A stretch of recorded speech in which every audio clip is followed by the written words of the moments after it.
we have discussed the basic concepts of hyperconjugation. Of course, सवाल करना अभी भी बाकी है, जो कि इसका मोस्ट इंपॉर्टेंट एस्पेक्ट है, जो कि आपको मैं थोड़ी देर में सिखाऊंगा सवाल करना। इससे पहले हाइपर कॉन्जुगेशन बारे में कुछ बातें और मैं आपसे बात करता हूं। जैसे एक बेंजीन रिंग पर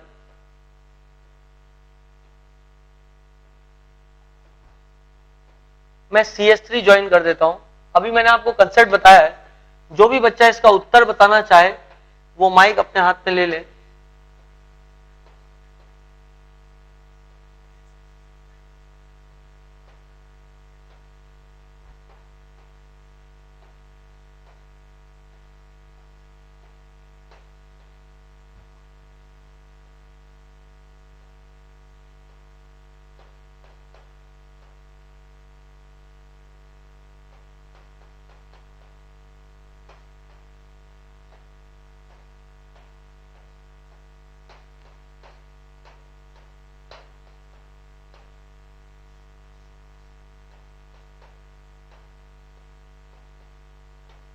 Okay, tell me in which condition maximum number of alpha hydrogens are present. You have got 4 structures. Tell me in which structure maximum number of alpha hydrogens are present. Okay, if you are confused about this is 1, this is 2, then 3 and then 4. So if you have got the mic, you can speak out the answer.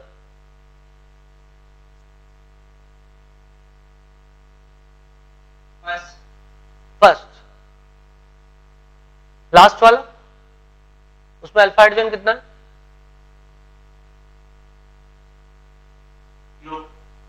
0। हाँ, that is basically correct, मतलब एकदम सही answer है। Last वाले में alpha hydrogen 0 है और first वाले में अल्फा हाइड्रोजन मैक्सिमम है, दैट इज 3। देखो बेटा, कल भी मैंने आपको बोला है ये बात, या नहीं बोली हो तो अभी बोल देता हूं, ये डबल बॉन्ड आप यू मार्क कर ले और इससे जुड़े हुए कार्बन देखें। यदि आप देखोगे तो यहां पर आपको 3 अल्फा कार्बन दिखेंगे, एक ये और एक ये, बट और एक हिडन हाइड्रोजन दिखेगा। यहां पर सब दूर एक हिडन हाइड्रोजन होता है, एक हिडन यहां हो गया, एक हिडन यहां हो गया और एक हिडन हाइड्रोजन यहां हो गया। But the hydrogen which is present on alpha carbon, which is sp2 hybridized, will not take part in hyperconjugation because this bond is relatively मजबूत bond, it is a relatively stronger bond, और इसके कारण जो structure बनेगा वो structure भी stable नहीं होगा, क्योंकि इधर से यदि आपने ये बॉन्ड इधर गिरा दिया तो एक मल्टीपल बॉन्ड इधर है, एक मल्टीपल बॉन्ड इधर है, तो ये एलीन का केस हो गया, एकदम डबल बॉन्ड एक साथ लगे हुए। This is not stable condition. इसका मतलब ये वाला हाइड्रोजन तो पार्टिसिपेट नहीं करेगा एटलीस्ट इन हाइपर कॉन्जुगेशन। जैसे टॉटोमेरिज्म में आपने देखा था, वैसे इधर भी आप देखें, this alpha hydrogen is not going to participate in hyperconjugation. Similarly, this is not going to participate in hyperconjugation. As you have said it very correctly, this is then the alpha hydrogen which is sp3 hybridized bearing 3 hydrogens. Therefore, it has maximum number of alpha hydrogens.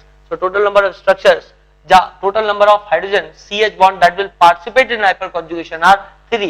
3 CH bond hyperconjugation में participate करेगा। यहाँ पर ये alpha है and it bears only 2 hydrogen. So there are 2 alpha hydrogen. There is 3 alpha hydrogens and here you have 1 alpha hydrogen, here you have 0 alpha hydrogens, here you have 0 alpha hydrogen. Now I will tell you a concept about ESR, that is electrophilic substitution reaction, on the basis of hyperconjugation हम कैसे पता लगाते हैं। Although again what I told you previously also, मतलब कि जो चीज जहां पर आएगी वहां पे हम डिटेल में डिस्कस करेंगे। Benzene is the place where we will discuss electrophilic substitution reaction in a greater detail, but फिर भी मैं आपको एक जनरल आइडिया दे देता हूं, इलेक्ट्रोफिलिक सब्स्टिट्यूशन रिएक्शन किसमें ज्यादा फास्ट होगी। यदि इस लेवल पे आपको कहीं क्वेश्चन मिला तो आप उसको कैसे सॉल्व करोगे। बेटा आपने यदि इसको नोट कर लिया हो तो मैं इसको मिटा दूं।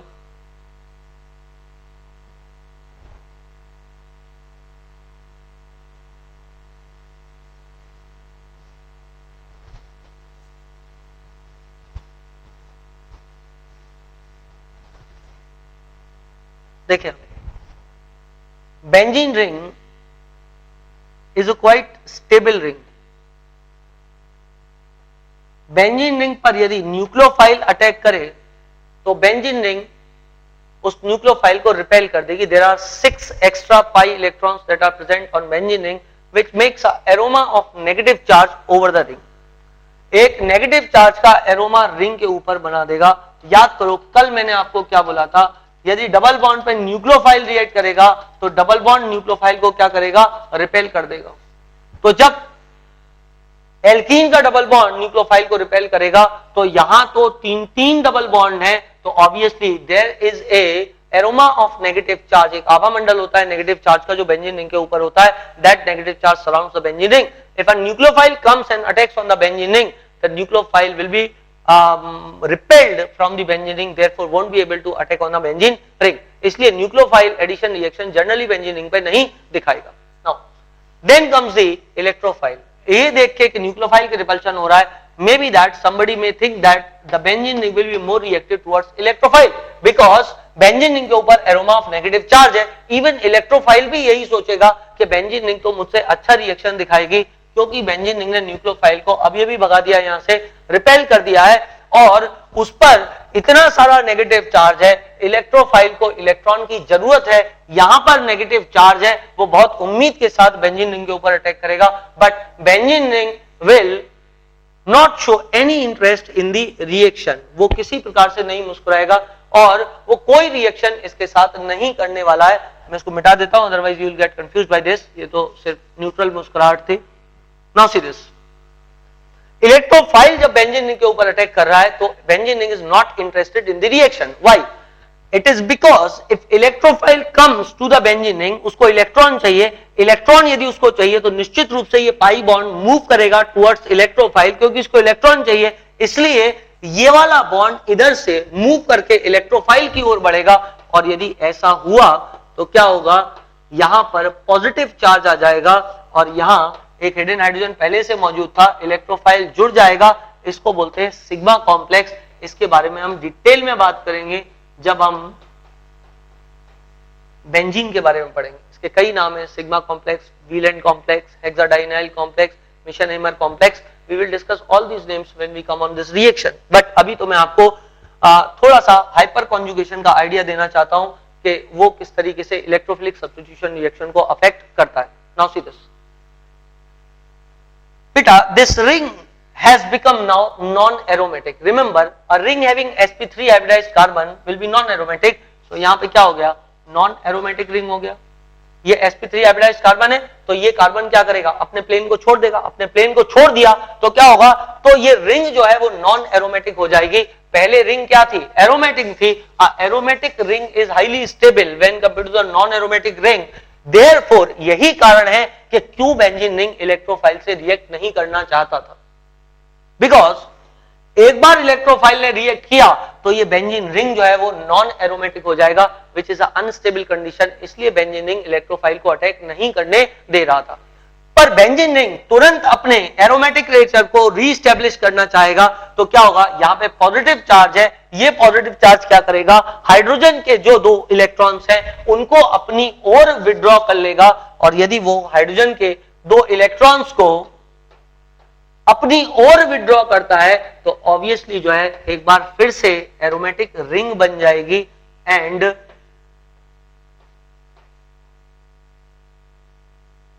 electrophile will be there. So what has happened, E plus has come and H plus has gone.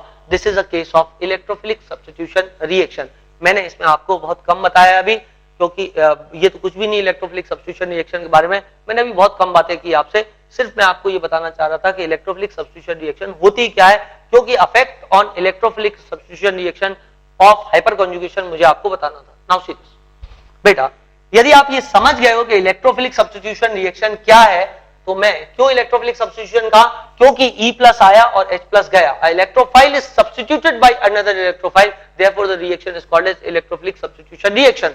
आप खुद सोचो कि कोई इलेक्ट्रोफाइल इस बेंजीन रिंग पर ज्यादा अटैक कब करेगा, जब रिंग के अंदर इलेक्ट्रॉन डेंसिटी ज्यादा होगी या कम होगी. Since the electrophile is attracted by the electron density that is present inside the ring, तो जितना ज्यादा इलेक्ट्रॉन डेंसिटी रिंग में होगी उतना ही ज्यादा इलेक्ट्रोफाइल क्या करेगा, उस रिंग की ओर आक्रमण करेगा या उस रिंग की ओर आकर्षित होगा.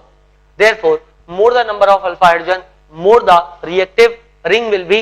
इसलिए जो आपने उत्तर अभी क्वेश्चन लिखा था उसमें 1 greater than 2 greater than 3 greater than 4। Next class में मैं इसी कंसेप्ट को कंटिन्यू करूंगा ज्यादा डिटेल में और हाइपर कॉन्जुगेटिंग स्ट्रक्चर बना के आपको आगे की बातें बताने की कोशिश करूंगा। ये क्वेश्चन अभी विथ होल्ड है, हम इसको कल और ज्यादा डिस्कस करेंगे। Okay, so let me tell you about how the hyper conjugation will help in electrophilic substitution reaction in the last example. See,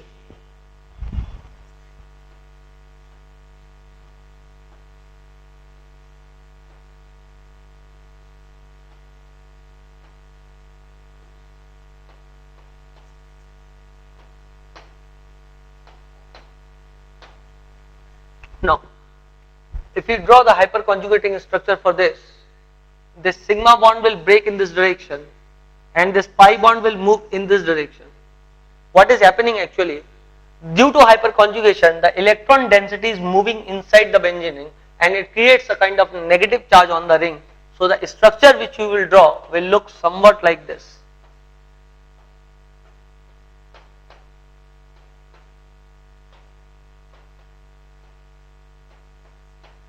यहां पर और यहां पर कोई एरो मार्क नहीं है, कोई चेंज नहीं है, तो ये ऐसा लगाते हो। आप देखें बेटा, जब भी कोई बॉन्ड टूटेगा और पाई बॉन्ड बनेगा तो आप ध्यान देना, जब भी कोई बॉन्ड टूट रहा है आप देखें यहां पर क्या हो रहा है, कंप्लीट बॉन्ड मूव कर रहा है। क्योंकि ये कंप्लीट बॉन्ड मूव कर रहा है तो मैंने क्या किया है, यहां एरो टर्मिनल पोजीशन से शुरू किया है और यहां पाई बॉन्ड बन रहा है तो मैंने एरो ला करके ठीक सेंटर पे एंड किया। ये एरो यदि मैं यूं बनाता कि इसको ला करके इधर कर देता तो ये गलत तरीका है, क्योंकि ये क्या इंडिकेट करता है, ये इंडिकेट करता है कि ये दोनों इलेक्ट्रॉन इस कार्बन पे आ रहे हैं, जो कि सही बात नहीं है। देयरफॉर ऐसा एरो ड्रॉ करना जो है वो गलत है। आपको क्लियरली एरो द्वारा ये दर्शाना चाहिए, ये दिखाना चाहिए कि एक्चुअली इलेक्ट्रॉन डेंसिटी जा किस डायरेक्शन में रही है। So it is forming a pi bond, so it will end ठीक at the centre of the bond.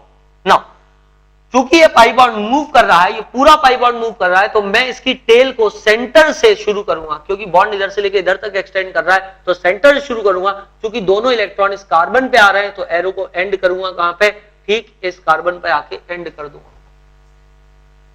अब इधर दो इलेक्ट्रॉन आए हैं, एक एक्स्ट्रा आया है, वो इलेक्ट्रॉन इधर वाला इधर आ गया है, इसलिए नेगेटिव चार्ज, इधर पॉजिटिव चार्ज है। आप इसमें देखें, जब आप देखेंगे कि आपने हाइपर कॉन्जुगेटिंग स्ट्रक्चर सही बनाया है या नहीं बनाया, तो इसको देखने का अच्छा तरीका यह है कि आप ये देखें नेट चार्ज दोनों पे सेम है या नहीं। तो आप इस स्ट्रक्चर पे देखो बेटा, नेट चार्ज सेम है, यस नेट चार्ज सेम।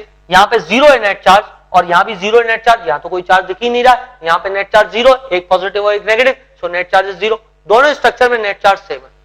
दूसरी चीज जो आप देख सकते हो वो ये देख सकते हो, क्या number of bond plus lone pair बराबर है। तो आप नंबर ऑफ बॉन्ड देखो, 1 2 3 4 5 6 7 8 9 10 11 12 13, number of bond plus lone pair. इधर देखो कितना हो गया, 1 2 3 4 5, लोन पेयर गिनो 6 7 8 9 10 11 12 13। तो आप टोटल नंबर ऑफ बॉन्ड जो आपको दिख रहे हैं स्ट्रक्चर में वो देख लो, और आप total number of lone pair देख लो। इसका सम, इन दोनों का सम सेम होना चाहिए। ये मैं आपको भी लिखा हुआ रेजोनेटिंग स्ट्रक्चर पढ़ाते हुए कि किस तरीके से आप देखते हैं कि दो रेजोनेटिंग स्ट्रक्चर एक दूसरे के सही स्ट्रक्चर है या नहीं है। पर प्रैक्टिस के लिए मैं बात 2-3 बार आपको बताता हूं, तो एक बार अभी मैंने आपको बता दी है। तो यहाँ पे आप number of bond pair plus lone pair, यहाँ पे number of bond pair plus lone pair देखें। यहाँ पे बॉन्ड पेयर टोटल 13 थे, लोन पेयर 0 था। यहाँ पे बॉन्ड पेयर टोटल 12 है और लोन पेयर 1 है। नेट चार्ज इसमें 0 है, इसमें भी नेट चार्ज 0 है, मतलब दोनों एक दूसरे के सही रेजोनेटिंग स्ट्रक्चर्स या फिलहाल हाइपर कॉन्जुगेटिंग स्ट्रक्चर है। नाउ सीरियस, इसके बाद ये यहां टिकेगा नहीं, ये आगे मूव करेगा, ये इधर से इधर जाएगा, lone pair will form a pi bond. Now बेटा आप चाहे तो कहीं पे लिख लें, lone pair never forms a lone pair directly. Lone pair directly कभी नहीं बनाता। Lone pair will form a pi bond, lone pair will form a pi bond. Lone pair never forms a lone pair, lone pair will form a pi bond.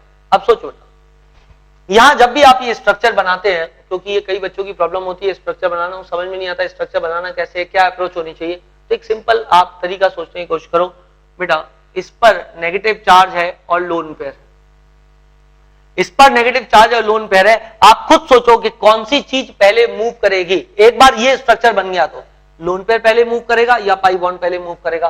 तो obvious सी बात है lone pair पहले move करेगा, क्योंकि lone pair एक nucleus के control में होता है, पाई बॉन्ड दो न्यूक्लियस के कंट्रोल में होता है। तो ऑब्वियस सी बात है कि लोन पेयर पहले मूव करेगा। एक बार बेटा लोन पेयर मूव किया तो ये कार्बन पेंटावेलेंट होने लग जाएगा, क्योंकि इस पे एक हिडन हाइड्रोजन पहले से लगा हुआ है। तो ऑब्वियस सी बात है कि उस समय ये वाला पाई बॉन्ड इधर से इधर मूव हो जाएगा। तो जो नेक्स्ट स्ट्रक्चर बनेगा, अब ये आपका सवाल ये हो सकता है कि सर लोन पेयर मूव ही क्यों किया?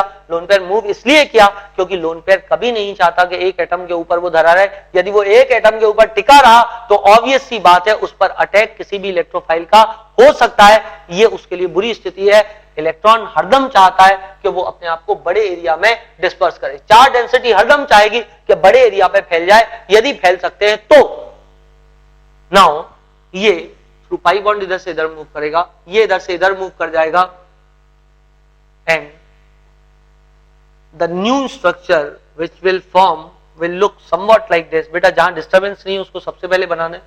इधर कोई डिस्टर्बेंस नहीं है, कोई एरो एरो नहीं दिख रहा आपको, ऊपर भी आपको कोई एरो एरो नहीं दिख रहा है, तो इसको आपने जैसा का तैसा बना दिया। अब इसको देखें, इधर पाई बॉन्ड बन रहा है और यहां से ये पाई बॉन्ड मूव करके इस पर आ रहा है। अगेन आप एरोज देखें, ठीक सेंटर से बिगिन हुआ और ये इसके एटम पर सीधा आया, ठीक एटम से बिगिन हुआ, सेंटर में आके एंड हुआ, क्योंकि लोन पेयर पाई बॉन्ड में कन्वर्ट कर रहे थे। अब फिर से लोन पेयर मूव करेगा और पाई बॉन्ड में कन्वर्ट होगा, मतलब ठीक सेंटर पे आके एरो को मैं एंड करूंगा। इधर ठीक सेंटर से एरो शुरू करके ठीक हेड पे आके एरो को एंड करूंगा और I will have the newer structure. Again जहां पे कोई चेंज नहीं है उसको जैसा का तैसा बना दे। This is C, this is H, this is H and this is H plus. यदि देखें तो इस पे नेगेटिव चार्ज दिख जाएगा, इस पे पाई बॉन्ड बन जाएगा, इधर एक बार फिर से पाई बॉन्ड बन जाएगा। Now see again this will move from this position to this position और ये एक बार फिर से बॉन्ड अपनी ओरिजिनल पोजीशन पर वापस लौट जाएगा and the last structure which will be formed here look somewhat like this, this, this, C, H, H and H। और ये कहानी यहां पे एंड नहीं होनी है, क्योंकि अभी तो आपने स्ट्रक्चर सिर्फ एक हाइड्रोजन के साथ देखे हैं, अभी दूसरा हाइड्रोजन और तीसरा हाइड्रोजन बाकी है, इसलिए स्ट्रक्चर बनते ही जाएंगे। But there are lot of structure which can be formed. आपको सिर्फ इतने ही बनाने, इतने से आपका काम चल जाएगा। अब आप देखो how this group has held. ये ग्रुप क्या कर रहा है? ये group is transferring the electron density of sigma bond inside the benzene ring. Inside the benzene ring electron density transfer कर रहा है। जितना ज्यादा वो inside the ring electron density transfer करेगा उतना ही ज्यादा रिंग जो है वो एक्टिवेट हो जाएगी, और जितनी रिंग एक्टिवेट हो जाएगी, जितनी ज्यादा इलेक्ट्रॉन डेंसिटी रिंग के अंदर होगी, वो उतनी ही ज्यादा इलेक्ट्रोफाइल के प्रति रिएक्टिव होगी। दिस इज व्हाई जो एग्जाम्पल आपके पास लास्ट में लिखा था जिसमें 3 अल्फा हाइड्रोजन थे, that will show ESR maximum. वो वाली रिंग ESR सबसे ज्यादा दिखाएगी, क्योंकि इलेक्ट्रोफाइल सबसे ज्यादा बेंजीन रिंग पे फर्स्ट एग्जांपल में अटैक करेगा, क्योंकि वहां पे 3-3 अल्फा हाइड्रोजन है। Therefore the number of structure formed will be more, ज्यादा sigma bond electron density break होगी रिंग के अंदर। देयरफॉर फर्स्ट एग्जांपल में सबसे ज्यादा ESR का रेट दिखेगा और आखिरी एग्जांपल में सबसे कम ESR का रेट दिखेगा। This is one of the question that will always be asked in the exam, और बच्चे इसमें कंसिस्टेंटली गलती भी करते हैं इस क्वेश्चन के अंदर, इसलिए आप इसका ध्यान रखें। जो क्वेश्चन आपको मैंने दिया था इससे पहले जो बोर्ड पे बनाया था, उस क्वेश्चन में 1 greater than 2 greater than 3 greater than 4 answer होता है, क्योंकि अल्फा हाइड्रोजन की संख्या जितनी ज्यादा होगी उतना ही ज्यादा रिंग एक्टिवेट होगा, उतना ही ज्यादा इलेक्ट्रोफिलिक सब्स्टिट्यूशन रिएक्शन होगा, क्योंकि इलेक्ट्रोफाइल रिंग पर ज्यादा अटैक करेगा। इलेक्ट्रोफाइल रिंग पे ज्यादा अटैक इसलिए करेगा क्योंकि उसको इलेक्ट्रॉन्स की जरूरत है, और हाइपर कॉन्जुगेटिंग ग्रुप उसके अंदर प्लस H ग्रुप जो है इलेक्ट्रॉन डेंसिटी बढ़ा रहा है। ये प्लस H मैंने क्या बोला है मैं भी एक्सप्लेन करूंगा, आप कुछ और भी यहां पर देख सकते हैं। यदि आपने ये स्ट्रक्चर बना लिया हो तो मैं आपको कुछ और बात भी बता दूं।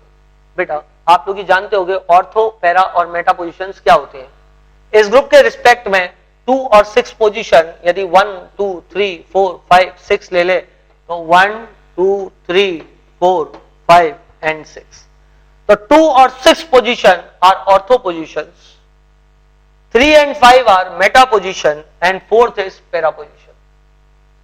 2 and 6 are ortho, 3 and 5 are meta and 4th is para position. क्या होता है यहां पे आप देखें इस हाइपर कॉन्जुगेशन कार्ड जब भी नेगेटिव चार्ज आया कहां आया, कहां आया, या तो ऑर्थो पोजीशन पे आया या तो पैरा पोजीशन पे आया. देखें या तो नेगेटिव चार्ज ऑर्थो पोजीशन पे था, या तो नेगेटिव चार्ज पैरा पोजीशन पे था, या नेगेटिव चार्ज ऑर्थो पोजीशन पे था. पांचों स्ट्रक्चर देखें कभी भी नेगेटिव चार्ज मेटा पोजीशन पर नहीं आया. यदि बेटा इलेक्ट्रोफाइल आया इस रिंग पे अटैक करने के लिए तो ये ग्रुप जो कि इलेक्ट्रॉन डेंसिटी सिस्टम में ढोल रहा है, सिस्टम के अंदर ट्रांसफर कर रहा है, इसको मैं प्लस एच ग्रुप बोल दूंगा क्योंकि ये सिस्टम के अंदर इलेक्ट्रॉन डेंसिटी ट्रांसफर कर रहा है जैसे प्लस आई ग्रुप था. तो this plus H group which transverse the electron density inside the system has ortho para directing effect on electrophile. वापस से मेरी बात सुनो बेटा, यदि इलेक्ट्रोफाइल इस रिंग को अटैक कर रहा है तो ये ग्रुप क्या कर रहा है, नेगेटिव चार्ज या तो ऑर्थो या तो पैरा या तो ऑर्थो पोजीशन पे क्रिएट कर रहा है. Therefore this group is directing the electrophile towards ortho and para positions. So this group will have ortho para directing effect towards the electrophile. जबकि आप पांचों स्ट्रक्चर को देखें मेटा पोजीशन पर कभी भी कोई फर्क नहीं पड़ा है, मेटा पोजीशन पे कभी भी चार्ज नहीं आया. इसका मतलब मैं बोल सकता हूं hyper conjugation has no effect on meta position. आप पांचों स्ट्रक्चर बना लें, उसके बाद में ये दो लाइनें हम लिख लेंगे. Okay, after this you can write 2 lines.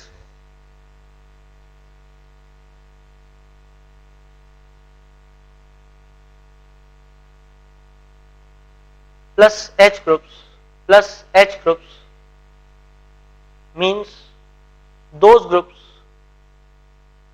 which gives electron density